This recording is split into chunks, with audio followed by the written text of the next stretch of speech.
본 방송에서 제공하는 투자 정보는 투자 판단에 대한 조언입니다. 방송에서 제공하는 주식의 가치, 가격 상승 및 가격 하락에 대해서는 방송사에서 보장하지 않습니다. 시청자 여러분 안녕하십니까. 오늘장 내일장 2부 문을 열도록 하겠습니다. 자, 이제 2부에선 두 분의 전문가와 함께 시장 상황에 맞는 종목 추천해 드리고요. 종목 상담 이어갑니다. 종목 상담 원하시는 분들은 지금도 늦지 않았습니다. 하단에 번호 나가는데요. 100원의 정보 이용료 부과됩니다. 샵 4989번을 통해서 종목명, 매수 가격, 비중을 적어서 보내주시길 바랍니다. 잠시 뒤에 두 분의 전문가와 함께 상담 이어가 보도록 하고요. 유튜브 채널 정리해드리도록 하겠습니다. 유튜브 접속 뒤에 서울경제TV 하단과 같이 검색어 입력하시면 다양한 다시 보기 채널들이 열립니다. 상단에 실시간 채널 함께 열리는데요. 클릭해서 들어오시면 TV 채널과 동일하게 언제 어디서나 시청 가능하니까요. 유튜브 채널도 많은 시청 부탁드리도록 하겠습니다. 시황 변동 상황 잠시 짚어봅니다. 코스피가 2088포인트대입니다. 전 시간대와 크게 변동이 없는데 하루간의 흐름 정리해보도록 하죠. 자, 보시는 대로 장 초반에 고점 찍고 저점 다시 만들고 올라오고 있는 분위기입니다. 코스닥도 비슷한데 일단 코스피 수급 주체부터 먼저 확인해 보도록 하죠. 외국인만 삽니다. 어제는 기관만 사더니 오늘은 외국인만 사네요. 기관 개인 팔고 기관은 금융투자 쪽만 살짝 들어오고 나머지는 모두 팔고 있습니다. 다음 살펴보도록 할까요? 코스닥 시장은 673.59 낙폭을 소폭 줄이긴 했는데 여전히 파란불 보여주고 있고요. 이렇다 할 움직임 크게 없습니다. 하루간의 흐름 보시면 비슷합니다. 장 초반에 고점 찍고 저점 확인하면서 다시 반등하는 듯한 모습 보이다가 코스닥은 여기부터 달라집니다. 1시 40분경에 급격하게 저점을 다시 한번 만듭니다. 그리고 이 부분을 지금 쉽게 벗어나질 못하고 있는 상황입니다. 지금 수급 주체도 보셔야 될 것 같은데요. 수급 보시면 개인, 외국인 사고, 기관 팝니다. 외국인의 매수 물량 줄어들었네요. 20억 원까지. 기관은 전 주체가 팝니다. 원달러 환율도 확인해 보도록 하죠. 환율 보시면 1177원대입니다. 0.2% 2원 30점 빠지면서 원화 강세 흐름 가져가고 있는 상황입니다. 금일폰 방송에서 제공해드리는 정보는 투자 판단에 대한 조언일 뿐입니다. 해당 주식의 가치와 수익률을 보장해드리지 않는다는 점 참고해 주시길 바랍니다. 마감 전략 바로 이어갑니다. 메리츠증권 영업부의 권홍섭 대리 연결되어 있습니다. 안녕하십니까 대리님? 네, 안녕하십니까? 네, 오늘 시장 상황 사실 적은 거래량으로 재미없게 움직이고 있는 것 같은데요. 정리 한번 해주시고 마감 전략 함께 들어볼까요? 네, 오늘 우리나라 증시는 외국인과 기관의 매수세에 힘입어서 장 초반 상승세로 출발했습니다. 그러나 기관이 매도 우위로 돌아서면서 다시 한번 보합권까지 왔다가 현재까지도 개인과 기관만이 매도에 나서고 있고 외국인만이 매수를 늘려가고 있는 상황입니다. 아무래도 외국인의 매수 포지션은 파월 의장의 금리 인하 한 차례 인하에 대한 가능성을 기정사실화했기 때문에 그런 부분에서 이머징 마켓에 자금이 유입될 것이라는 기대감에 외국인 매수가 유입되고 있는 것으로 보여집니다.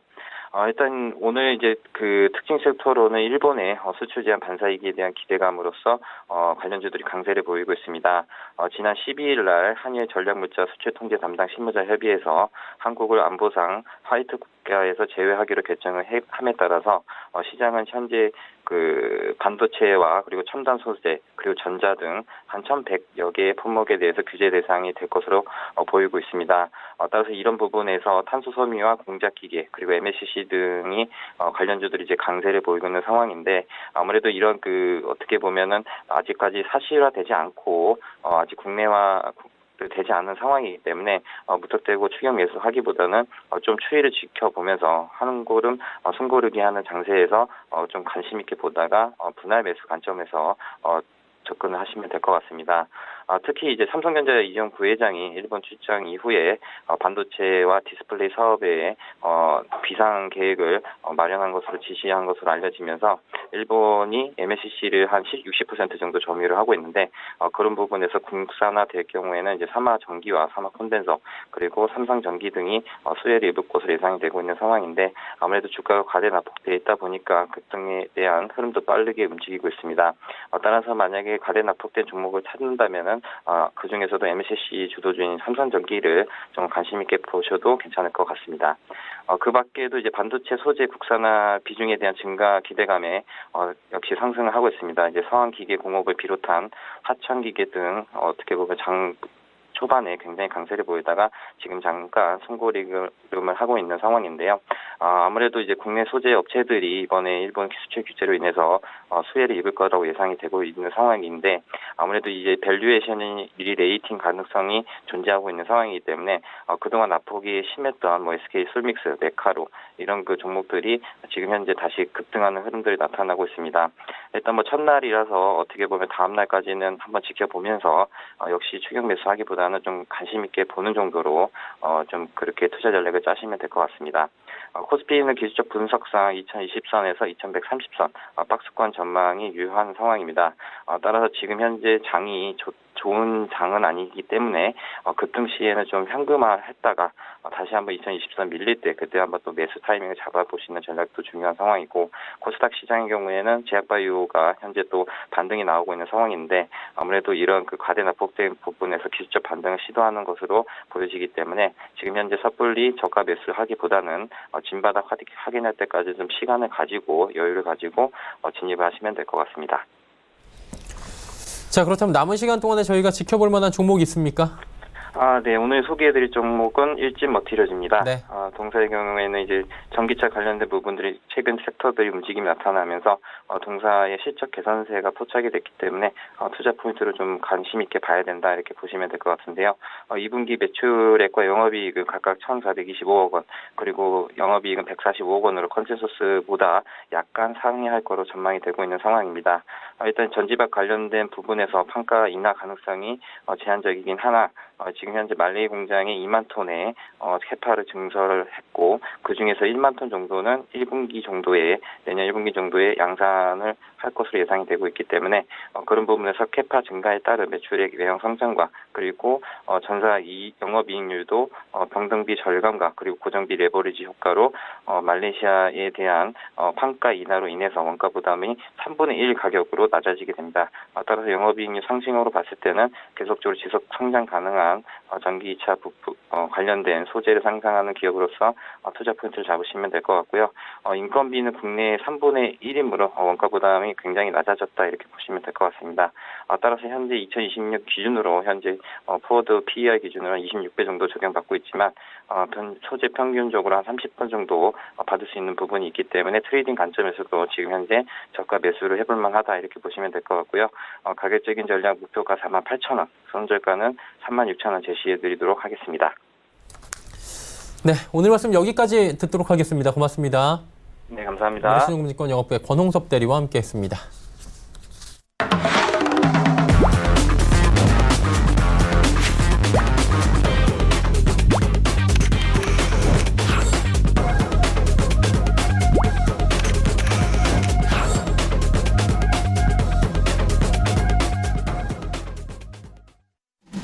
오늘 채널 일장 2부 함께 하고 계십니다. 이제 두 분의 전문가와 함께 종목 이야기 바로 출발하도록 하겠습니다. 오늘 함께 하시는 분들 소개해 드립니다. 샘플러스의 하채기 전문위원, AR 인베스트먼트의 오현진 팀장과 함께합니다. 어서 오세요. 안녕하세요. 네, 안녕하세요. 네, 하 위원님부터 바로 출발하도록 하겠습니다.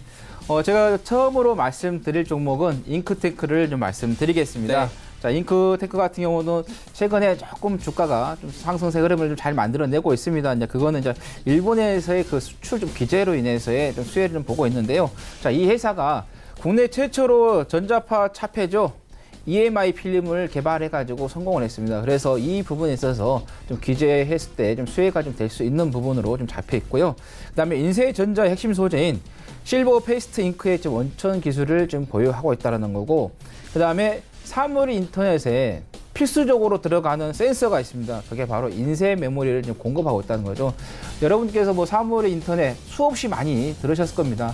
그래도 아직은 조금 더 성장할 수 있는 바로 이 섹터가 또 사물 인터넷이기 때문에 특히 5G 시대가 좀 도래하면은 거기에 좀 연관이 돼가지고 우리 이제 거의 이제 모든 그 가정에서의 사물을 구동화하는 데서 사물 인터넷으로 좀 할 수 있다라는 거죠. 그래서 거기에 핵심적인 센서를 좀 공급하고 있는 부분에서 어떻게 보면은 일본의 규제, 그 다음에 사물 인터넷에서의 미래 성장, 상당히 좀 좋은데, 자, 기본적인 분석에서는 조금 실적은 아직은 조금 좋지가 않습니다. 근데 제가 이 종목을 말씀드린 것은 지금 일본하고 한국과의 그 규제 부분에 있어서 조금 장기화가 될 수 있는 부분이기 때문에 그래서 좀 관심을 좀 가져보시는 게 좋겠다는 말씀드리고, 그러다 보니까 오늘 좀 17%까지 좀 올라갔다가 좀 10%대에서 뭐 9%대 좀 자리를 좀 유지를 하고 있는 그런 흐름인데, 이게 좀 장기적으로 계속해서 좀 간다고 하면은 그 테마가 이어갈 수 있다는 말씀 드리면서, 자, 목표가는 7,000원, 손절가는 4,205원 말씀드리겠습니다.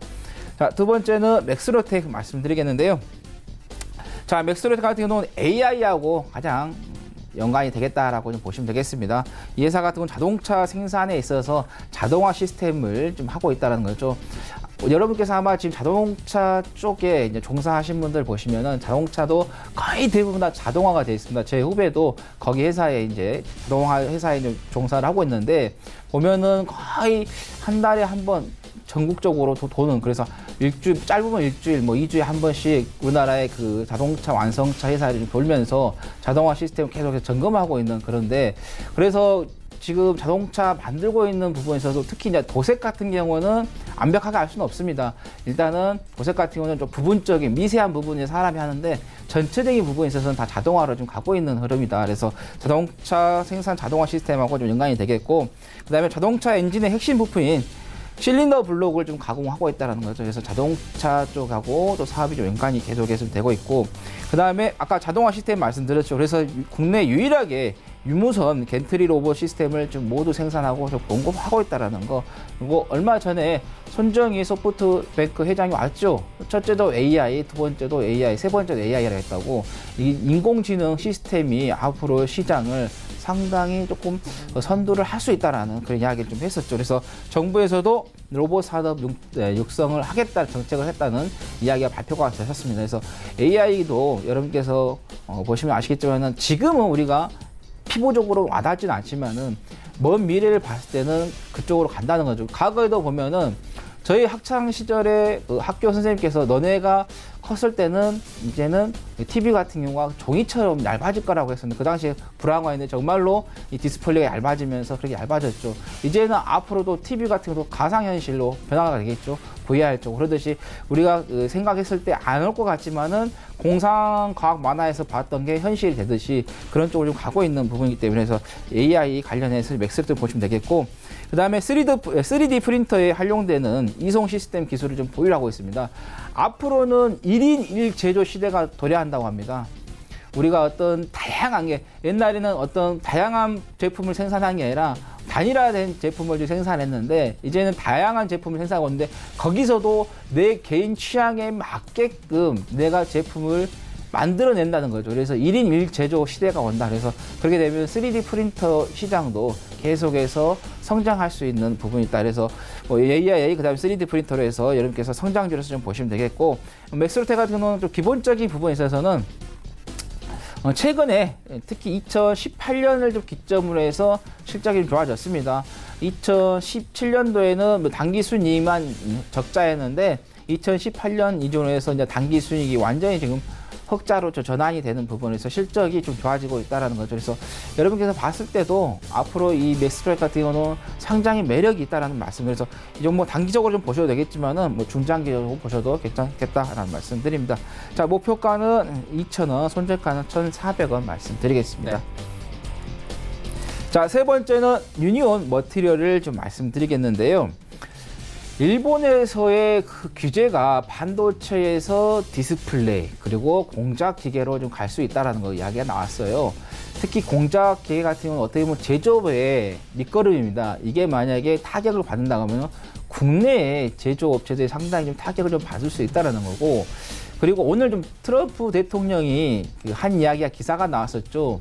미국의 제조업이 좀 부활하는 데 있어서 가장 협조를 한 나라가 바로 일본이라는 이야기가 나왔었어요. 그래서 지금 우리가 어떤 일본 간의 관계에 있어서 미국이 좀 중재자 역할을 좀 해줬으면 하는 좀 바람인 것 같은데, 네, 미국에서의 그런 이야기가 좀 나왔기 때문에, 그래서 앞으로 반도체뿐만 아니라 디스플레이라든가 동작 기계로 좀 갈 수 있다는 것을 여러분께 좀 예상을 하시고 좀 대응을 하시는 게 좋겠다는 말씀드립니다. 자, 누니오 머트리 같은 경우는 공작 기계에 장착된 그 소모품으로서의 그 각종 재질의 바이트 팁과 이를 지지하는 각종 홀더와 그 커터류 등을 가공하고 있는 그 회사이고, 그리고 아까 제가 말씀드린 것처럼 일본에서의 공작 기계 쪽이기 때문에 그래서 그 여기 수출 좀 규제를 했을 때 조금 된다라는 거 되고, 그다음에 이 파라이트 마그네트라고 하는데 이게 이제 자동차용 및 가정용 모터의 그 소재 그 제품의 생산하는 데 좀 들어갑니다. 핵심적인 부분이겠죠. 그리고 한참 뭐 히토를 해가지고 이 종목이 많이 좀 연관이 됐었습니다. 그래서 여러분 아마 히토로 관련주로서의 좀 테마가 형성이 됐기 때문에 알고 계시겠지만은 앞으로는 일본에서의 그 공작 기계가 좀 규제가 됐을 경우 공작 기계 쪽으로 좀 보시면 되겠다는 말씀드립니다. 자, 목표가는 4,000원, 손절가는 2,765원 말씀드리겠습니다. 자, 네 번째는 나노 신소재를 말씀드리겠습니다. 이 종목도 한번 언급을 드렸던 종목인데 눌림목을 좀 짧게 주고 다시 올라오는데, 어제는 이제 그 중국에서의 태양광 보조금 관련해서 정책 좀 수혜로 해서 좀 올라왔는데, 그때 제가 그 이전에 한번 말씀드렸을 때 그 일본의 소재 기재로 인해서의 좀 수혜를 좀 볼 수 있다라는 이야기를 좀 말씀드리면서 나노 신소재를 말씀드렸는데, 일단은 이 나노 신소재가 방막 태양 전지에 들어가는 나노 소재를 좀 생산을 하고 있다는 거고, 그다음에 이제는 우리가 그 원전 문제에 있어서 감소 정책을 좀 하고 있죠. 그래서 태양광 설치가 좀 많이 좀 되고 있어요. 근데 태양광도 다 장점만 있는 건 아닙니다. 단점도 있는데 이 전 세계적으로의 그 정책이 좀 펼쳐지고 있다 보니까 태양광 쪽에서의 조금 사업이 상당히 좀 활성화되고 있는데, 또 안 좋은 쪽 이야기도 나오죠. 언론에서도 또 비리 이야기도 좀 나오고 있는 부분도 있는데, 일단은 정부에서는 이 건축을 하는 데 있어서 재료 에너지 의무화를 조금 추진하겠다. 이게 이제 각 가정마다 이제 태양광이라든가 이런 어떤 재생 에너지 쪽을 설치를 해서 1인 가구 쪽에서 해결할 수 있는 그런 정책을 좀 가지 않느냐, 이렇게 좀 보면 되겠고, 그 다음에 아까 제가 말씀드린 건 디스플레이, 아까 정부, 미국, 일본 쪽에서 기재에 좀 이야기를 나눴었죠.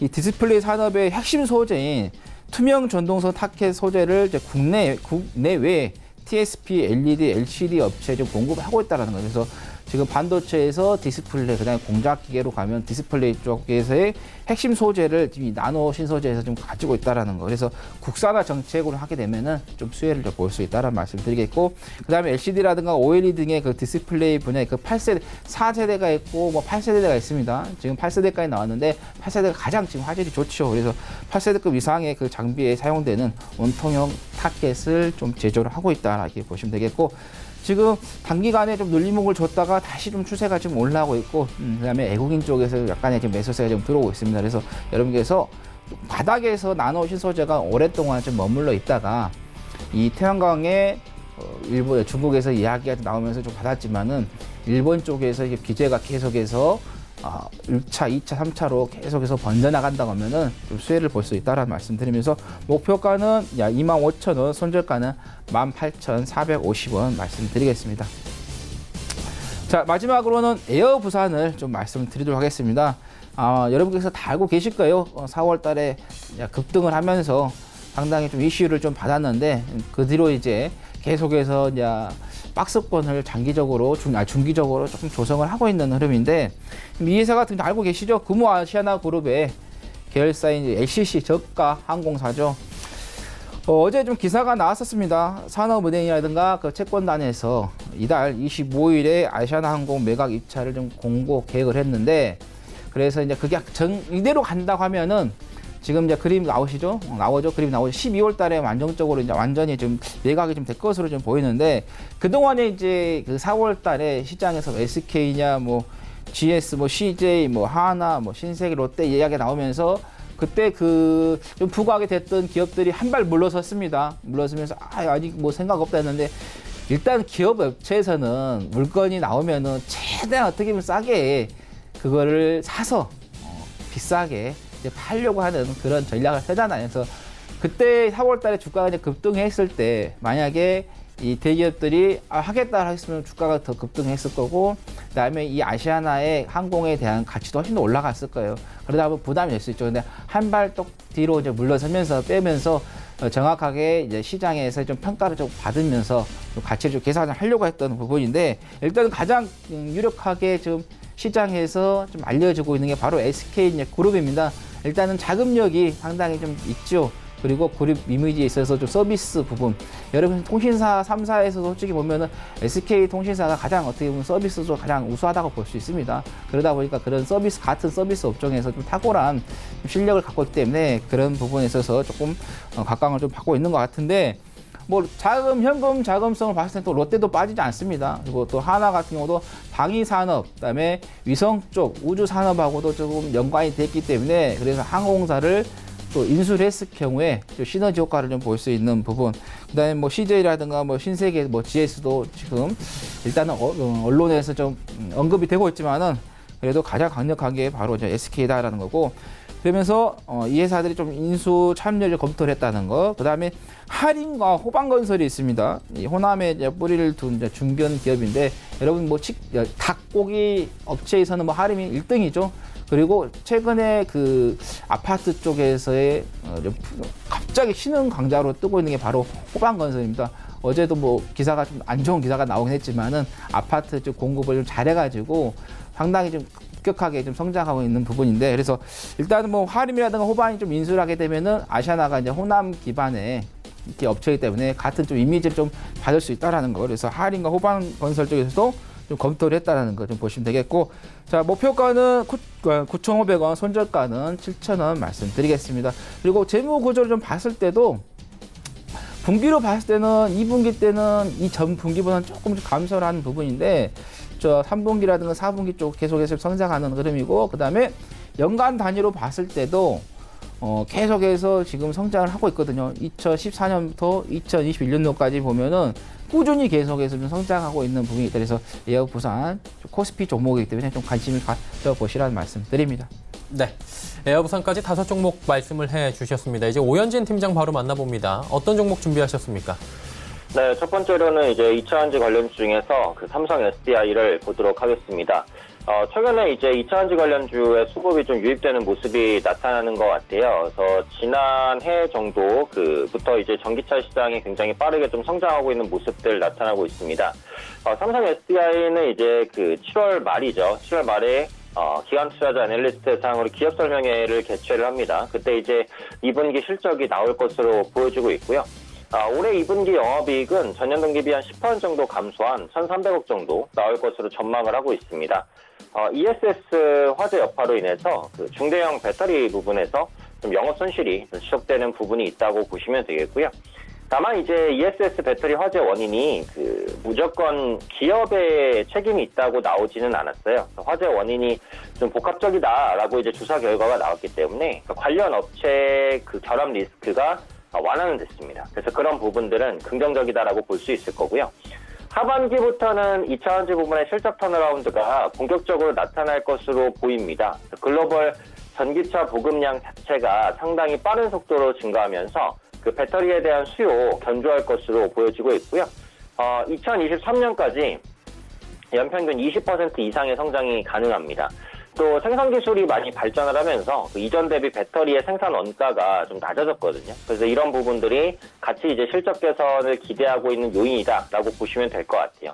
실제로 이제 글로벌 전기차 판매량을 보면 올해 상반기에 전년 대비 판매량이 60% 증가했습니다. 특히 중국 지역을 중심으로 이제 친환경차에 대한 수요가 많기 때문에 중국 시장에 적극적으로 진출할 수 있을 것으로 보여지고 있고요. 또 삼성 SDI는 뭐 대형 배터리뿐만 아니라 그 소형 배터리도 생산을 하고 있죠. 그러니까 추가적인 모멘텀은 그 스마트폰 배터리입니다. 추가적으로 삼성전자의 갤럭시 S10이 화웨이 사태에 대한 반사수혜 이런 것들로 인해서 판매가 괜찮단 말이죠. 삼성 SDI가 갤럭시 S10의 그 필름과 소재 이런 그 IT 부품들을 공급하고 있기 때문에 이에 따른 수혜 역시도 기대된다라고 보고 있습니다. 추세를 보시면은 이제 단기적으로 상승이 나오고 있어요. 그래서 양봉이 한 3개째 뛰어나오고 있는데 24만 원대가 이제 매물대라서 오늘 상승 이후에 윗꼬리를 좀 달았어요. 근데 윗꼬리를 달면서 고점 돌파를 시도하고 있기 때문에 뭐 충분히 돌파 가능하다고 봅니다. 기관 외국인 수급도 보시면은 한 5월, 6월 달부터는 확실히 개선되는 모습이에요. 양매수거든요. 그러니까 지금 시장에서 기관 외국인 쌍끌이 매수가 들어오는 종목이 별로 없습니다. 그렇기 때문에 수급주로서의 모멘텀도 충분하다라고 판단됩니다. 매수가는 이제 현재가 부근 24만 원, 오늘 종가 부근에서 매수 가능하다라고 말씀드리도록 하겠고요. 목표가는 25만 5천 원, 그리고 손절가는 이전 지지점이 되는 가격이 되겠네요. 23만 원 정도 잡아보도록 하겠습니다. 두 번째는 이제 CJCGV입니다. 영어 관련된 종목이죠. 뭐 굉장히 많이 알려진 종목인데, 2분기 영업이익은 일단 190억 원 정도 될 것 같아요. 기존에 컨센서스가 140억에서 150억이었거든요. 그러니까 기존의 컨센서스를 크게 웃돈다고 보시면 될 것 같아요. 전년 동기로도 당연히 상당히 개선이 되는 것이고요. 이렇게 호실적을 낼 것으로 보이는 요인은 2분기 국내 영업 관객수 증가입니다. 전년 동기 대비해서 한 20% 정도 증가를 했습니다. 2013년 1분기 이후에 가장 높은 증가율이라고 보시면 되겠고요. 올해 초에 일단 극한직업이라는 영화가 흥행을 했죠. 그 다음에 이제 봉준호 감독의 기생충이라는 영화가 거의 1000만 관객 근접했죠. 그 다음에 해외 영화 중에는 알라딘이 상당히 흥행을 했어요. 국내 다수 작품이 흥행을 했고, 최근에는 이제 CJCGV의 해외 법인 프리 IPO 추진 소식도 있었습니다.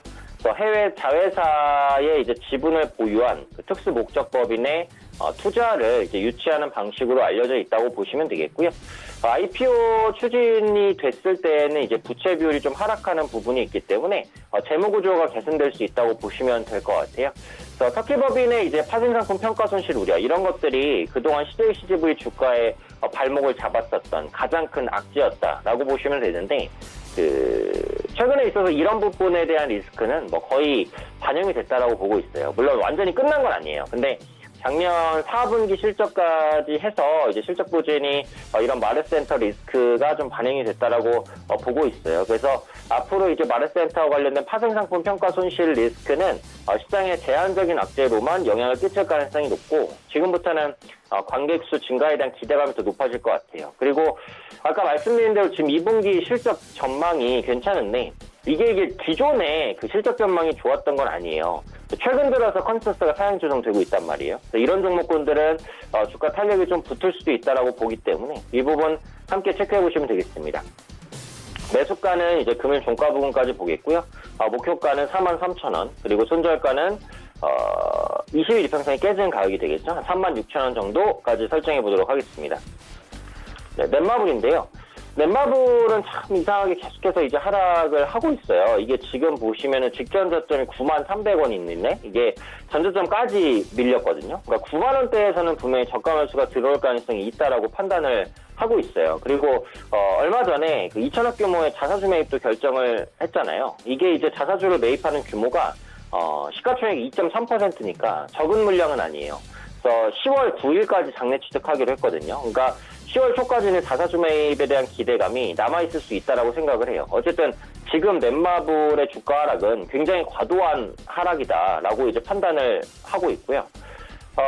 보시면은 이제 기대작이었던 7개의 대죄, 그리고 BTS 월드 다 출시가 됐잖아요. 그러다 보니까 이제 기대감이 소멸됐다, 이런 기사들이 나오고 있는데, 사실 이게 보시면은 로안 M이 흥행하면서 플레이 위드가 좀 급등을 한 적이 있잖아요. 미스터 블루도 최근에 강세를 보이고, 그래서 게임이 출시됐기 때문에 모멘텀이 소진됐다? 이렇게 보는 건 좀 아닌 것 같아요. 그리고 7개의 대제 같은 경우 지금 안드로이드 기준으로 매출 한 10위권 안에 있고요.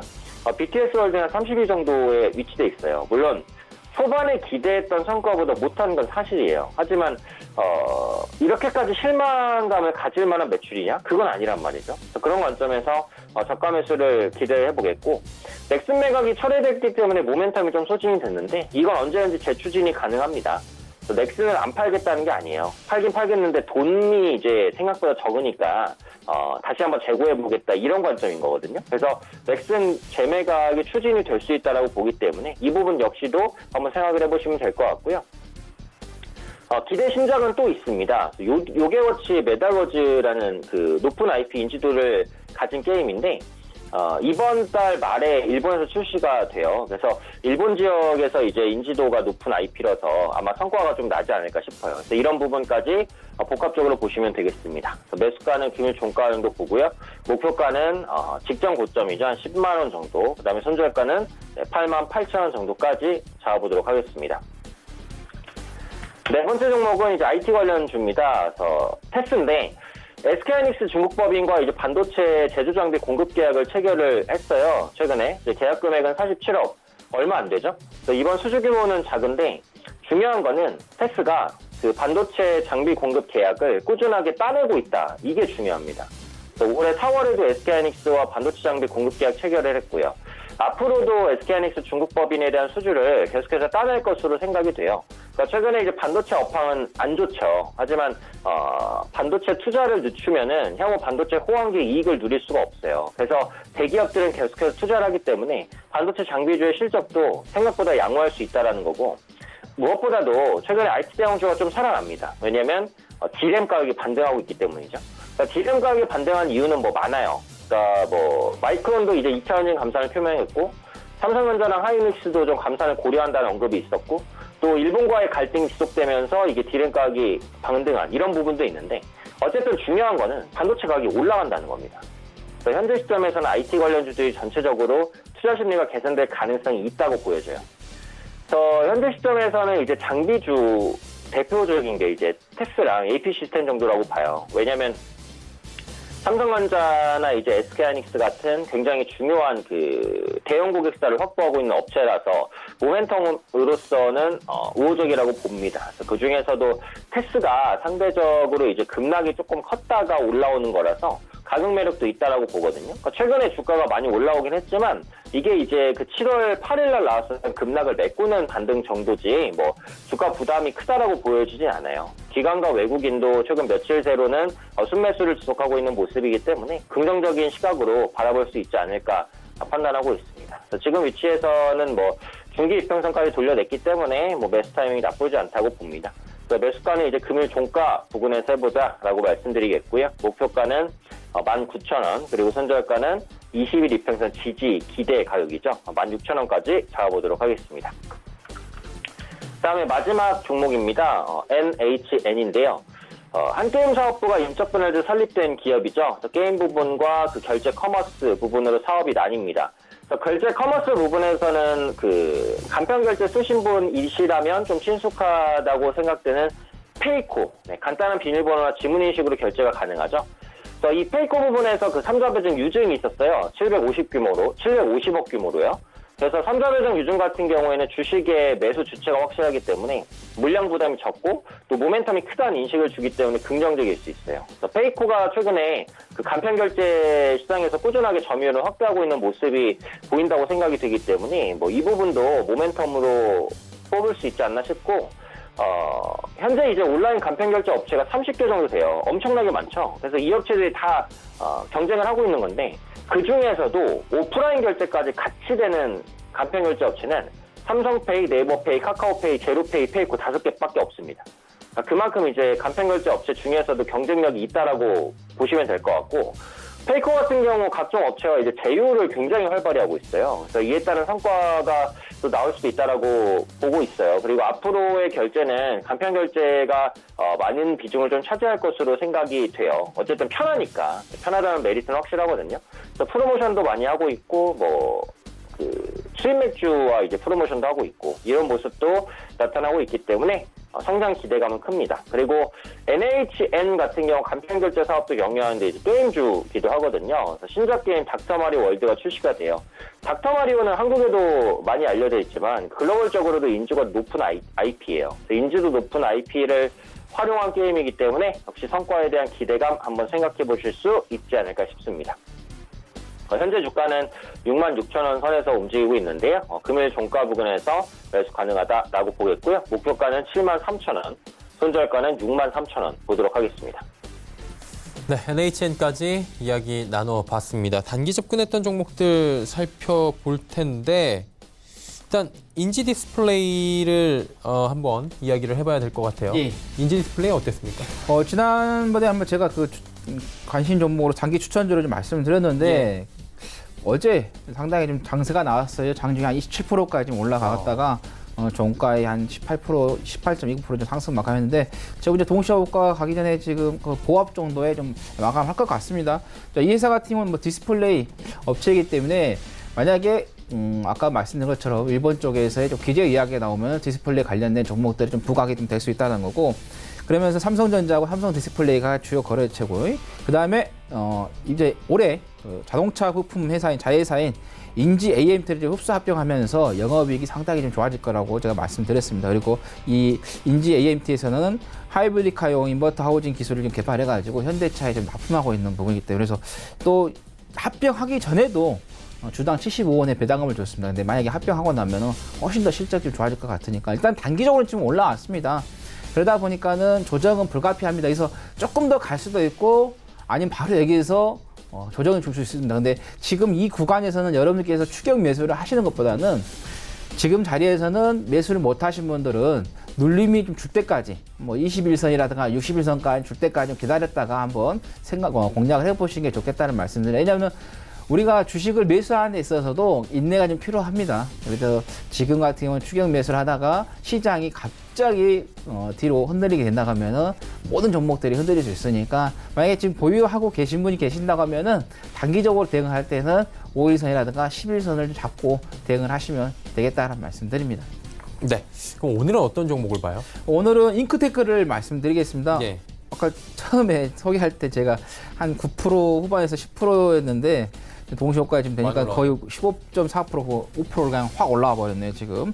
자, 잉크테크 같은 경우는 아까 말씀드린 것처럼 국내 최초로 전자파 차폐죠 EMI 필립을 개발해가지고 좀 개발 성공했고 그 다음에 인쇄전자의 핵심 소재인 실버 페이스트 잉크의 원천 기술을 좀 가지고 있다는 거, 그 다음에 사물 인터넷에 들어가는 핵심 센서인 인쇄 메모리를 좀 공급하고 있는 부분, 그리고 이것도 일본에서의 좀 규제가 좀 나온다고 하면은 부각이 될 수 있는 종목이 되겠다는 말씀드려서 7월 9일 날 상한가 갔다가 좀 뺐어요. 그러고 나서 짧게도 조정을 주면서 지금 보시면은 이평선들이 완전히 지금 골든크로스가 좀 만들어졌습니다. 그래서 단기적으로 한 번 정도는 인지 디스플레이처럼 조금 한번 치고 가지 않을까 좀 예상해 봅니다. 그래서 목표가는 7,000원, 손절가는 4,200원 말씀드리겠습니다. 네, 잉크테크 말씀해 주셨고요. 오현진 팀장은 지난주에 장이 워낙에 안 좋아서 저희가 단기 접근 종목을 받지 않았었고요. 오늘은 그래도 받아도 괜찮을 것 같은데 준비하셨습니까? 어떤 종목입니까? 네, 오늘 이제 단기 종목은 그 테스를 한번 말씀을 드리겠습니다. 앞서 이제 말씀드렸던 5가지 중에서는 저는 이제 IT 업종을 가장 관심 있게 보고는 있어요. 그래서 지금 아까 말씀드린 대로 이제 반도체 가격이 올라가고 있는 부분들이 있다 보니까 그런 부분에 의해서 반도체 업종이 전체적으로 밀려 올라가지 않을까라는 생각이고, 반도체 장비주도 이제 반도체 제형주가 안 좋았기 때문에 대부분 주가가 안 좋습니다. 근데 지금 반도체 장비주 보시면 대부분 바닥 찍고 올라가는 구조예요. 그래서 지금 상승 초입이라고 보기 때문에 충분히 추가적인 상승을 보일 수 있을 거라고 생각을 하고, 테스 같은 경우에는 그 이평 저항이 굉장히 컸어요. 근데 지금 보시면 5일, 20일, 60일 중장기선 이평선을 다 돌파했습니다. 그러니까 지금 기술적으로 전고점 저항만 남아있는 상태인데 이 부분도 지금 양매수가 들어오고 있기 때문에 뚫어낼 거라고 생각을 해요. 그런 관점에서 기술적으로도 가장 관심 있게 보시면 될 것 같아요. 오늘은 음봉이 나왔는데 이제 음봉 크기가 이제 크진 않습니다. 그러니까 약간의 이제 눌림 정도의 음봉이어서 지금 약간 쉬었다가 갈 수도 있기는 있어요. 그래서 뭐 공식적으로는 이제 오늘 종가 부근에서 매수를 잡겠다라고 말씀을 드리겠지만 이번 주 내 조정이 있을 때 매수를 하셔도 무리는 없습니다. 테스 같은 경우에는 가격에 이제 막 날아가고 이런 종목은 아니에요. 그러니까 단기적인 눌림을 이용해서 매수를 하셔도 되니까 좀 여유 있게 보시면 될 것 같아요. 종가 부근에서 매수로 좀 말씀을 드리도록 하겠고요. 앞서 말씀드렸던 가격 전략은 목표가 19,000원, 그리고 손절가 16,000원 전략으로 잡도록 할 테니까 가격만 기억을 하시고 접근하시면 좋겠습니다. 네, 테스 말씀을 해 주셨습니다. 자, 이제 오늘 시장의 특징을 좀 살펴봐야 되는데 어떤 종목이 특징적으로 딱 보이십니까? 캠트로스인데 예. 좀 아까 좀 피렌치가 아주 크게 만들어졌습니다. 이것도 이제 2차 전지 디스플레이 반도체에 좀 들어가는 화학 소재를 좀 개발하고 있다 보니까, 그리고 이제 삼성이라든가 LG, SK, 현대차에도 이제 공급을 하고 있어요. 그래서 이 핵심 소재에 있어서 국산화가 된다고 하면은 정부에서도 지금 뭐 국산화 이야기가 나오죠. 그러면서 산자부, 산업통상자원부에서 주관하는 1차 신재생에너지 핵심 기술 개발 사업에 국책 연구 과제로서의 좀 이 회사가 최종적으로 선정이 됐습니다. 지난번에 제가 우리 앵커님하고 7월 2일에 출연했을 때 무슨 조약을 이야기를 했었어요. 그런데 그게 이제 가스라 데프트 조약의 미락이었죠. 미락. 오늘 미국, 아까도 말씀드린 것처럼 미국에서의 일본에 대한 이야기가 좀 우호적인 발언이 나왔어요. 근데 우리가 그걸 조금 상기를 하셔야 할 것 같아요. 미국 입장에서도 자기네들이 이익이 되는 쪽으로 좀 움직이지 조금 아닌 쪽은 아니기 때문에 그래서 만약에 미국에서 중재자 역할을 조금 해줄 것처럼 우리가 좀 기대를 하고 있는데 그거는 우리가 좀 기대를 안 하고 우리 스스로가 어떤 힘을 좀 키워야 되지 않겠느냐 이렇게 좀 봅니다. 그리고 우리나라가 일본하고의 어떤 기술력이 있어서는 현재도 앞으로도 그렇고 쉽게 좀 따라갈 수는 없는 부분입니다. 그래서 이런 정치적인 어떻게 보면 주식 방송이니까 주식에 경제적으로 이야기를 해야 하는데 지금 현재는 좀 정치적인 좀 이야기가 좀 들어가기 때문에 그래서 정치적인 부분에 있어서 어떤 이야기가 조금 움직이는가를 여러분께서 포인트를 잡아서 주식 종목을 좀 선정하시는 게 좀 좋겠다는 말씀. 그래서 캠트로스 같은 경우 좀 이번 달에 보면은 월봉에서 보면은 92%까지 상승을 했어요. 고가 대비해서 상당히 좀 많이 좀 상승을 했거든요. 그래서 어떻게 보면 단기적으로 좀 시세가 좀 나왔어요. 그러면서 외국인들은 좀 매도가 조금 이루어졌기 때문에 해서 이런 종목들은 좀 눌림이 왔을 때 여러분께서 좀 공략을 하셔야 될지 이걸 추격 매수 따라간다 하면은 상당히 좀 위험할 수가 있다라는 말씀드려서 지금 뭐 일단은 일본과 한국과의 관계가 쉽게 끝나지 않을까. 만약 쉽게 끝나려고 하면은 이번 달에 이 참의원 선거가 있잖아요. 그걸 이제 또 지켜보고 이제 앞에가 또 어떻게 이제 펼칠지 모르겠지만 일단 그 전까지는 좀 계속해서 좀 주시하자는 말씀드립니다. 네, 캠트로스 들어봤고요. 오 팀장님, 시간이 지금 동시효과 들어와서 많지는 않은데 오늘 특징 좀 살펴보고 저희 상담 바로 잠시 뒤에 이어가도록 하겠습니다. 특징 살펴주시죠.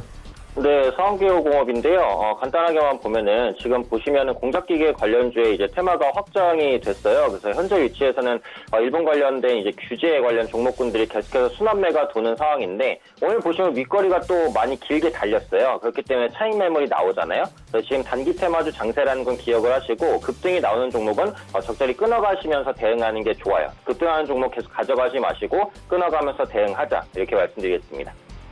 네. 특징주까지 살펴봤습니다. 동시효과 진입해 보도록 하겠습니다. 코스피부터 만나보도록 하죠. 코스피가 2090선대까지 다시 올라옵니다. 7.91포인트 올라오고요. 거래소가 코스닥 대비 잘 올라오네요. 하루간의 흐름 정리합니다. 장초반에 2096까지 올라갔다가 쭉 빠지면서 2079 저점 찍고 다시 올라와서 결국에 2090선 회복하면서 마무리가 됩니다. 수급 주체 보시면 지금 외국인만 사고 기관 개인은 여전히 팔고 있는 상황입니다. 개인들 같은 경우에 어제 산 물량들 거의 다 그대로 팔고 있는 상황이고요. 기관 금융투자 쪽만 사네요. 다음 살펴보도록 하죠. 시총 상위주들 삼성전자는 계속해서 올라가고 SK하이닉스는 보합권에서 약보합 움직입니다. 현대차 낙폭이 좀 크고요. LG화학의 2차 전지 관련 소재 업종 자체가 오늘 좀 좋네요. 다음 살펴보도록 하죠. 6위부터 10위 종목들 살펴보면 셀트리온 잘 올라갑니다. 그리고 신한지주 포스코 올라가는 가운데 현대모비스, SK텔레콤은 조정이 나옵니다. 코스닥 시장입니다. 코스닥 보시면 674.51 낙폭 거의 다 회복을 합니다. 0.04% 하락. 하루간의 흐름 정리합니다. 코스닥도 보시면 679부터 쭉 빠져내려면서 673대까지 저점 찍고 다시 보합권 수준으로 올라와 주고 있는 상황입니다. 동시효과에 좀 힘을 내주면 될 것 같은데 수급 보시면 개인 외국인 같이 사고요. 기관 팝니다. 기관 172억 원 매도하는 가운데 지금 금융투자가 프로그램 매수가 들어오네요. 21억 원 정도. 강하진 않지만 매도하던 포지션에서 매수로 전환을 했고요. 21억 원의 순매수가 현재 금융투자를 통해서 들어오고 있는 상황입니다. 자, 시총 상위주들 마지막으로 정리해봅니다. 셀트리온 헬스케어, 신라젠, 헬릭스미스, 메디톡스까지 5종목 가운데 4종목이 올라가고 있고요. 메디톡스가 시총 5위로 다시 올라옵니다. 메디톡스 두 번의 최근에 큰 파장이 있었습니다. 40만 원이 두 번 이탈됐는데 이탈될 때마다 다시금 40만 원을 회복하고 다시 우상향하면 놀라운 힘을 보여주고 있습니다. 6위부터 12종목들 살펴봅니다. 펄어비스 빠지고요. 스튜디오 드래곤 빠지고 KMW, SK모티리얼즈, 휴젤까지 모두 빠집니다. 자, 오늘 정리하자면 코스닥 같은 경우에는 제약바이오 시총 상위주들 덩치 큰 종목들이 그간에 많이 빠졌고 이 부분들의 적점 매수가 들어오면서 지수를 버팀목을 삼아주고 있고요.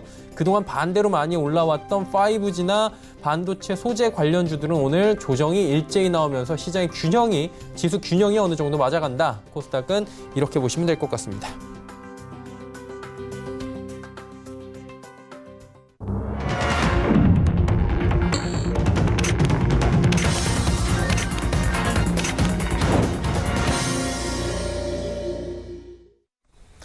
자, 시장이 마감이 됐습니다. 오늘 시장 정리하자면 거래량 없고 재미없다 하시는 분들 참 많을 것 같은 시장입니다.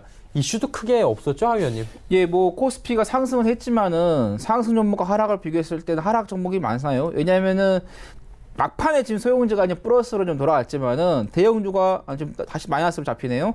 대형주가 0.45, 중형주가 0.6이기 때문에 소형주 같은 경우는 0.08포인트 하락을 마감했어요. 그러다 보니까 상승 종목보다 하락 종목이 조금 더 빠지네요. 0.13포인트, 0.02%까지 소형주가 좀 빠지면서 그러다 보니까는 하락 종목이 상승 종목보다 조금 더 많이 나왔다는 거고, 코스닥 같은 경우는 전체적으로 봤을 때 대형주만 갔어요. 0.28만 가고 나머지 중형주라든가 소형주 완전히 빠졌기 때문에 그래서 코스닥 좀 매매하신 분들이 상당히 좀 어려움이 좀 있지 않았나 이렇게 좀 보시면 되겠고, 그다음 매매 동향에서 좀 보면은 개인들이 아무래도 코스피 쪽에 나오니까 그러다 보니까 코스피 쪽이 좀 가는 부분이고, 개인들이 코스닥이 아직까지도 제약 바이오나 반도체, 특히 제약 바이오 아직도 미련을 못 보신 것 같아요. 만약에 제약 바이오 쪽에서 개인들의 매도가 나온다고 하면은 코스닥 좀 갈 수 있었는데 그렇지 않았기 때문에, 기관 쪽에서는 좀 매도가 계속해서 좀 나오고 있는데 그래도 기관 쪽에서 많은 매도 물량이 안 나왔다라는 게 좀 다행인데, 근데 여기에서 이제 우리가 이제 개인들이 지금 보면은 외국인과 기관 쪽의 수급이 아니라 개인이 어느 쪽으로 매도를 하냐 안 하냐에 따라서 양 시장에서의 좀 희비가 조금 엇갈리는 그런 흐름을 좀 보이고 있다는 거고, 저는 이제 개인적으로 조금 코스닥이 오늘 좀 5일선에 살짝 걸쳐 있습니다. 아직 붕괴가 안 됐기 때문에. 그리고 이번에 좀 시장이 좀 급락이 나와가지고 놀래가지고 7월 한 11일, 그 다음에 뭐 7월 12일, 7월 10일 보면은 신용 잔고 물량이 조금 감소를 했어요. 그래서 이 신용 잔고 감소했기 때문에 다시 한번 또 신용 잔고가 좀 끌어올리기 위해서는 주가를 좀 올릴 수 있는 그런 부분에 대해서 코스닥이 오늘 좀 보합을 끝났지만은 여러분께서 너무 위축되면서 좀 대응하실 필요는 없다라는 거, 어느 정도 좀 기준을 잡고 좀 잘 대응하신다 하면은 좋은 결과가 좀 있지 않겠느냐 좀 보시면 되겠고, 뭐 코스피 같은 경우는 아직까지 5일선 계속해서 유지하고 있는 부분, 조금 더 코스피는 좀 상승 흐름을 좀 보일 수 있다라는 말씀 드립니다. 네. 일단 뭐 하락에 대해서 너무나 큰 막연한 두려움은 가질 필요가 없다라고 말씀을 해 주셨습니다. 오현진 팀장님, 시장 어떻게 보셨어요? 네, 그래서 최근에 이제 시장이 뭐 생각만큼 그렇게 반등폭이 크지는 않은데 그래도 하방 경직성을 좀 갖추고 저가 매수가 들어올 수 있는 환경이라는 생각은 들거든요. 그래서 지금 현금이 있으신 분들이시라면 주식 비중을 조금씩 늘려나가는 전략은 나쁘지 않다라고 생각을 하고 있습니다. 특히 코스닥 시장 같은 경우에는 결국은 제약바이오주가 시장을 들어줄 것이냐, 이게 관건이에요. 근데 오늘 보시면 코스닥 지수는 전체적으로 약했지만 제약주는 그래도 좀 반등을 했습니다. 그래서 내일 정도까지도 제약바이오주가 이제 코스닥 시장을 좀 상회하는 모습이 나온다라고 한다면 그때는 제약바이오주의 저가 매수가 확실히 들어올 수 있다라고 생각을 하거든요. 지금 제약바이오주는 코스닥 섹터 내에서도 가장 많이 밀린 종목이기 때문에 반발 매수세가 들어오면은 가장 빠른 반등을 보일 수도 있어요. 그래서 제약바이오주는 지금 당장 매수하기는 어려워도 계속해서 관심을 가질 섹터다라는 말씀을 드리고 싶고요. 대형 섹터 중에서는 이제 IT 업종을 보시는 게 아까도 뭐 테스를 말씀드릴 때 언급을 드렸지만 가장 무난하다고 생각을 합니다. 그동안 급락했었던 이제 반도체 가격이 이제 반등을 좀 시도하는 모습들, 본격적인 반등으로 안 가도 돼요. 그래서 지금의 하락만 좀 중지가 되는 모습만 나타나도 IT주 전반적으로 투자 심리가 개선이 될 겁니다. 그래서 삼성전자, SK하이닉스 한 번 정도 움직였잖아요. 근데 예를 들어서 뭐 삼성전기나 LG전자 이런 종목들은 아직 안 움직였어요. 바닥권에서 수급이 유입될 수 있고 조금 더 넓게는 이제 반도체 장비주, 그리고 최근에 낙폭이 컸었던 IT 부품주, IT 섹터로 수급이 전반적으로 유입되지 않을까 싶습니다. 그러니까 결론적으로는 제약 바이오주, 그다음에 IT 업종 내에서 종목을 찾아보시는 게 지금 시장을 대응하는 데 가장 편할 수 있는 방법이다라고 판단하고 있습니다. 네. 두 분과 함께 시장 이야기 나눠봤고요. 지수 함께 정리해 보도록 하겠습니다. 코스피부터 만나보도록 하죠. 0.45% 올라가면서 2090선 위에서 움직입니다. 2091.87포인트 거래 마감됐고요. 코스닥은 약보합권이네 0.06% 동시효과에서 빨간불도 좀 보여준 것 같은데 소폭 결국에 내리면서 674.41포인트 거래 마감했습니다. 환율 점검해 보도록 하죠. 원달러 환율이 1원 70전 내리면서 1177원 60전에 거래가 마감이 됐습니다. 자, 이제 종목 상담 바로 이어가 보도록 하겠습니다. 지금이 3시 34분을 지나고 있고요. 자, 먼저 1325번님의 종목이 들어와 있습니다. 코이즈 종목이고요. 2,100원에 20% 비중이다. 이게 약간 좀 생소한 종목인데? 예, 저도 이렇게 관심을 좀 가지 않았던 종목인데, 네. 왜냐면 실적이 워낙 안 좋아서 제가 이제 그 넘기면서 관심을 안 가졌는데, 이제 광학필름 이제 제조업체인데, 좀 실적이 봤을 때, 좀 재무구조 봤을 때 상당히 좀 좋지가 않거든요. 계속해서 좀 적자를 좀 보고 있는 부분. 그다음에 연간 단위로 봤어도 지금 흑자보다는 적자가 좀 나고 있고, 그 다음에 뭐 부채 비율이라든가 유보율 봤을 때도 뭐 부채 비율하고 유보율하고 거의 차이가 없을 정도로 좀 실적이 좀 좋지가 않은 부분. 그래서 일단은 뭐 광학 필름 쪽이다 보니까 LCD 또 도광 보호 필름 만약에 된다 하면 뭐 코팅액도 지금 생산하고 있기 때문에 만약에 여기 좀 온다 하면은 이제 일본의 규제가 계속해서 이어진다 하면 약간의 이제 좀 수혜를 좀 볼 수는 있겠지만, 근데 그 수혜를 좀 보더라도 실적이 좀 나와주는 것들이 조금 어느 정도 좀 괜찮지 않겠느냐고, 아니면 또 추세라도 좀 잡아주는 종목이 좀 괜찮지 않을까 좀 생각했는데, 지금 봤을 때 월봉에서 좀 봤을 때 계속해서 추세가 좀 흘러내리고 있는 부분. 그래서 어느 정도는 단기적으로는 좀 바닥을 조금 잡았다. 여기서 6월 18일 잡았다라고 보면 되는데, 근데 단기적으로 상승했기 때문에 조정이 나올 수밖에 없는 부분이어서, 만약에 매수를 하시려고 하셨다면 이 정도 가격대에서 조금 더 내려왔을 때 조금 매수를 하셨으면 좀 좋았을 텐데, 일단 2,100원이니까 어느 정도 단기적으로 올라온 부분에서 추세가 좀 꺾이는 그런 부분에서 좀 매수를 좀 고점에서 좀 했다는 게 좀 아쉽습니다. 그래서 일단은 이 MACD 보면은 추세가 좀 전환이 되고 있기 때문에 살짝 눌렸다가 좀 올라올 것이다. 그래서 지금 구간에서는 조금 손절하시는 것보다는 조금 더 기다리셨다가 이 매수가에 좀 올라오면은 그때 좀 정리를 하시는 게 좋겠다라는 말씀 드립니다. 네. 다음 종목은 2287번님의 우리로 종목 들어와 있습니다. 이 종목 3,590원에 비중 20%. 오 팀장님, 이 종목 어떻습니까? 네, 우리로는 이제 이 4차 산업 관련된 종목이라고도 볼 수가 있고, 이전에 묶여서 급등을 했었던, 그러니까 6월 달에 급등을 나왔었던 부분은 그 양자 5G 모멘텀에 의해서 움직였어요. 그래서 우리로 같은 경우에는 양자암호 통신의 핵심 부품으로서 빛의 최소 단위인 광자를 검출할 수 있는 초고감도 광학 센서를 칩에 구현한 당말 그 광자 검출기 사용화에 성공했다. 이 이슈 때문에 양자 관련주를 묶였단 말이죠. 근데 5G 양자 스마트폰이라는 게 결국은 5G 폰의 보안을 굉장히 강화한 스마트폰이다라고 보시면 되는데, 결국은 출시되기까지는 시간이 정말 오래 걸리겠죠. 5G 폰도 이제 막 나오고 있는데 양자 기술이 적용된 5G 폰이 나오려면 정말 하세월입니다. 그러다 보니까 모멘텀이 단기에 이제 끝나버리는 이런 현상이 나타나고 있고, 물론 중장기적으로 보자면 언제든지 반등할 수 있어요. 근데 지금 시장의 트렌드를 보시면 움직이는 종목군들이 뭐 낙폭과대 섹터다 IT 섹터가 올라간다던가, 아니면 텔바주 중에서는 지금 일본 규제 수혜주들이 뭐 시장의 수급을 다 잡아먹고 있다 보니까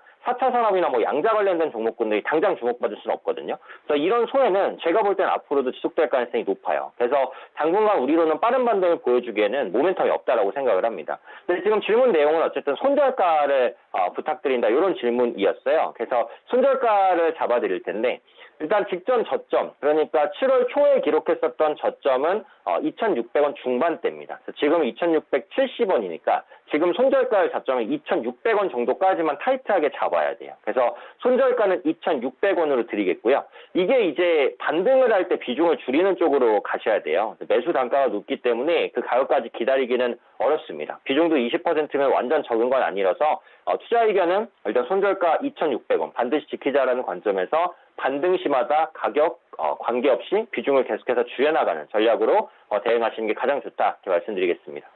네, 알겠습니다. 우리로 같은 경우에 반등 시마다 비중 줄여가기 말씀해 주셨고요. 세 번째 종목 상담 바로 이어갑니다. 이번 종목은 3718번님 남선 알미늄 3,760원의 비중은 30%. 이게 정치 테마주로 엮여가지고 급등이 그렇죠. 엄청 심했죠. 예, 그렇죠. 이낙연 국무총리 관련주로서의 좀 연관이 됐었습니다. 그 동생 이계한 씨가 그 대표로 있다라고 해가지고 좀 했는데, 그 와중에 이제 주가가 좀 올라왔을 때 대주주 오현 회장이 장내 한 250만 주를 좀 매도를 했어요. 그래서 지분이 한 4.42에서 2.15로 좀 떨어졌고, 가격대도 보면은 거의 고점이에요. 4,080원에서 4,319원. 완전히 이건 주가를 고점에서 좀 매도를 했는데, 그래도 그것도 분할 매도를 해가지고 12일, 17일. 근데 이 남섬 알루미늄을 좀 보면은 연봉을 한번 보면은 2013, 14년도에 상승했다가 또 한 3년 정도 조정을 주고 2018년도에 시가가 992원 해서 4,480원, 거의 한 380% 좀 올라왔고, 이 주가의 좀 패턴을 보면은 이건 좀 주봉에서 좀 끊어먹는 전략을 좀 가져가야 하는 종목이거든요. 자, 2018년도에 보면은 955원을 찍고 나서 이렇게 좀 올라가는 패턴, 또 올라오고 나서 또 한번 주봉에서 잠깐 끊어먹고 딱 끊어먹고, 그래서 이렇게 해서 약 한 350% 정도 좀 상승이 나왔다. 그래서 보시면 장기적으로 상승을 했어요. 그러다 보니까 장기적인 고점에서 좀 매수를 한 부분, 그러다 보니까 리딩하기가 상당히 좀 어렵다라는 말씀드려서 지금 매수가가 3,760원입니다. 그래서 조금 좀 손해를 좀 보고 계시지만은 더 큰 손해를 보기 이전에 좀 여기에서 정리를 하시고 손절을 하시고 나오시는 게 좋겠다는 말씀드립니다. 물론 정치인 테마주가 가긴 갑니다. 근데 정치인 테마주를 하시더라도 바닥에서 있는 종목을 좀 가져가시는 게 좋겠고, 그 다음에 이낙연 국무총리가 원래는 7월 달에 사임할 것으로 좀 예상을 했는데 지금 11월 달로 좀 연기가 좀 됐어요. 그러다 보니까 거의 한 두 달 반 정도, 거의 3달 정도를 지금 계속해서 안 좋은 흐름을 좀 보일 수 있기 때문에 해서 여기서 좀 정리를 하시고 추후에 다시 한번 좀 관심을 가져보시라는 말씀 드립니다. 네. 남선 알미늄까지 이야기 나눠봤고요. 다음 종목 바로 또 이어가 보도록 하겠습니다. 이번엔 GH 신소재고요. 0970번님의 종목입니다. 매수가 3,960원에 비중은 10%. 이 종목도 생소한데 오 팀장님 어떻습니까? 네, 이 종목은 사실 시장에서 이제 많이 나오는 종목은 아니에요. 시가총액도 360억 정도밖에 안 되는 완전히 소형주고요. 영위하고 있는 사업을 보면은 부직포 원단 관련된 사업을 영위하고 있는데 이게 자동차 내장재에 많이 들어가요. 그러다 보니까 업종 분류로는 자동차 부품 관련주 좀 엮여 있습니다. 근데 자동차 부품주도 종류가 많거든요. 그러니까 자율주행이라든지 스마트카 이런 부분에 모멘텀이 있는 부품주가 있고, 그냥 단순한 소모품을 공급하기 때문에 이런 모멘텀과 거리가 있는 종목이 있는데 GH 신소재는 딱히 모멘텀 없는 종목이에요. 실적도 보시면은 뭐 크게 잘 나오거나 크게 못 나오고 하진 않습니다. 소소한 수익이 그냥 꾸준하게 나오는 상황이고, 근데 이제 이 종목이 시가총액이 워낙에 작다 보니까 작은 수급에도 크게 흔들려요. 그래서 주가 같은 경우 변동성이 커질 때는 또 굉장히 커지죠. 그래서 5월달 초에 급등이 한번 나왔는데 이게 표면적으로 뭐 기업이 좋아서 상한가거나 이건 아닙니다. 근데 그 이후에는 상승폭을 다 반납하고 지금 장대 양봉이 나왔던 저가 수준까지 밀려 있어요. 그렇다 보니까 앞으로도 이 종목은 사실 기업의 모멘텀으로서는 기대할 부분은 별로 없습니다. 그냥 기술적으로만 단기 대응을 하실 수밖에 없는 종목이고, 거래량도 보면은 오늘 5만 주밖에 없잖아요. 이게 주가가 3,290원 종목인데도 불구하고요. 그래서 앞으로도 이제 수급이 들어올 때까지 마냥 기다릴 수밖에 없는 그런 좀 지루한 흐름을 보일 가능성이 높다라고 판단을 하고 있습니다. 그래서 지금 시점에서는 일단 매수가보다는 많이 좀 떨어져 있기 때문에 홀딩을 하실 수밖에는 없을 것 같기는 해요. 그러니까 많이 떨어져 있으니까 홀딩인데 이 종목도 오래 가지고 갈 만한 종목은 아닙니다. 반등 시에 비중을 줄이는 전략으로 보시는 게 기본이다라고 보면 되겠고, 10%로 비중이 적기 때문에 그나마 다행이라는 생각은 들어요. 그래서 전략적으로는 홀딩 의견입니다. 그래서 반등 시 목표가는 3,600원 정도까지 잡겠습니다. 그 이상 올라가기는 좀 어려워요. 모멘텀이 없다고 말씀드렸고, 손절가는 3,100원입니다. 그래서 현재 위치에서 뭐 추가 매수나 이런 거 하지 마시고 홀딩 하시고요. 목표가는 3,600원, 손절가 3,100원. 요 가격 전략만 지키셔서 그냥 기계적으로만 대응하자라고 말씀드리겠습니다. 네, 다음 종목 상담 또 이어갑니다. 오늘 생산 종목 많이 오네요. 0214번님께서 EDGC 7,340원에 비중이 근데 높아요. 50%. 예. 제가 생각하고 있는 멘트였는데 예. 오늘 참 시장에서 알려지지 않는 종목이 좀 올라온 것 같은데, 일단은 이게 이제 한국콜마홀딩스, 한국콜마 지금 회사이기 때문에 그 주주에 어떻게 보면 좀 기대를 하고 좀 매수를 하신 것 같은데, 일단은 지금 바이오주들, 이것도 지금 유전체 분석 전문 기업이죠. 그래서 어떻게 보면은 이 제약 바이오주들이 상당히 아직까지도 고평가가 좀 되어 있습니다. 지금 시가총액이 한 1924억 정도 나오고 매출액이 215억 나오는데, 일단 여기에서 연간 단위로 봤을 때는 19년, 20년, 21년 다 좋아요. 근데 21년에 지금 보시면은 시가총액이 매출액이 799억으로 나올 것으로 좀 집계가 됐는데, 근데 지금 현재 주가 가치 보면 1924억이에요. 2021년 실적이 아무리 좋아진다고 해도 지금도 주가가 고평가가 되어 있다는 거죠.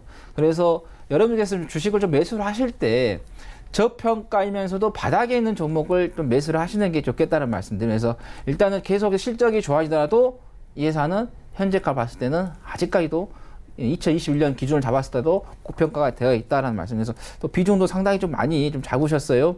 5월 13일 이후에 시장이 안 좋으면서 단기적으로 좀 하락세가 좀 나왔기 때문에 조금 비중이 많더라도 조금 반등이 나왔을 때 좀 비중을 좀 줄이시면서 나오시는데, 실적 자체가 받쳐주지 않기 때문에 좀 위험성이 있다는 말씀 드립니다. 예. 특히나 요즘같이 장이 안 좋을 때는 핑계 잡기가 딱 좋아 보입니다. 실적 얘기가 나오는 시즌이기 때문에 반등시마다 매도 말씀을 해주셨고요. 다음 종목 가보도록 하겠습니다. 오늘 마지막 상담이 될 것 같은데 서원 인텍 종목이고요. 1636번님의 종목입니다. 5,960원에 비중은 30%. 오 팀장님 어떻게 할까요? 네, 지금 이제 홀딩 의견을 드리겠습니다. 서원인텍은 이제 휴대폰 부품주, IT 부품주입니다. 그러다 보니까 스마트폰 관련된 업황에 따라서 많이 움직인다. 네, 이렇게 봐주시면 될 것 같은데, 실제로 이제 글로벌 스마트폰 시장은 저성장이에요. 지금까지 그랬고 앞으로도 그렇습니다. 그래서 양적 성장을 기대하기에는 어려워요. 그러니까 예전에는 신흥국에서 스마트폰 보급률이 낮았을 때 폭발적인 성장을 보였었는데 현재 위치에서는 조금 그렇지 않다라는 거죠. 근데 중요한 거는 최근에 이제 그 공급 업체들, 삼성전자의 스마트폰이 괜찮게 팔리고 있다라는 거거든요. 갤럭시 S10 같은 경우 글로벌 판매량이 괜찮습니다. 그러니까 화웨이에 대한 반사수혜, 아이폰 판매 부진 이런 부분으로 인해서 저가 수, 그러니까 확실히 이제 좀 대체폰으로서 갤럭시를 찾는 사람들이 많아지고 있다는 생각이 들어요. 그래서 그런 관점에서 IT 부품주들의 그 수급이라든지 이런 부분들도 개선될 여지는 있다라고 보거든요. 특히 이전에 6,140원 고가를 찍고 최근에 이제 시장 영향으로 인해서 많이 밀렸었던 부분이 있는 것 같아요. 근데 지금 위치에서는 오늘 저가 매수가 들어오기도 했고 밑꼬리가 달린 걸로 봐서 수급의 힘이 죽진 않았다라고 생각을 합니다. 현재 위치에서 일단 매수가 들어올 가능성이 있지 않을까라는 관점에서 홀딩이고요. 매수가가 이제 6,000원 근접하시니까 뭐 그 정도까지 한번 보겠습니다. 다만 빠른 시간에 가기는 조금 어렵겠죠. 시간은 좀 걸린다라는 관점에서 기간은 한 1, 2개월 정도까지는 보시고 목표가는 매수가 근처 6,000원까지 드리도록 하겠고요. 손절가는 5,300원 직전 저점까지 보도록 하겠습니다. 홀딩 하시면은 일단 주가는 회복될 거라고 생각을 하니까 홀딩 의견 드리도록 하겠습니다. 네, 홀딩 의견 남겨주셨습니다. 오늘 종목 상담까지 긴 시간 두 분과 함께했습니다. 이쯤에서 보내드리도록 하겠습니다. 샘플러스의 하채기 전문위원 AR 인베스트먼트의 오현진 팀장과 함께했습니다. 고맙습니다. 감사합니다. 금일 본 방송에서 제공해드린 정보는 투자 판단에 대한 조언이었습니다. 해당 주식의 가치와 수익률 보장해드리지 않는다는 점 참고해 주시길 바랍니다.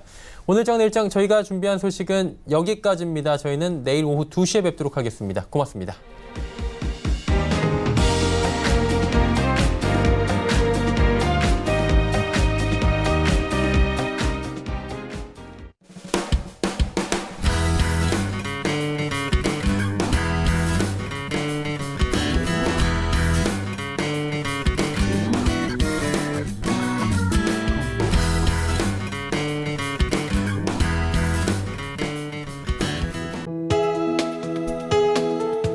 방송에서 제공하는 투자 정보는 투자 판단에 대한 조언입니다.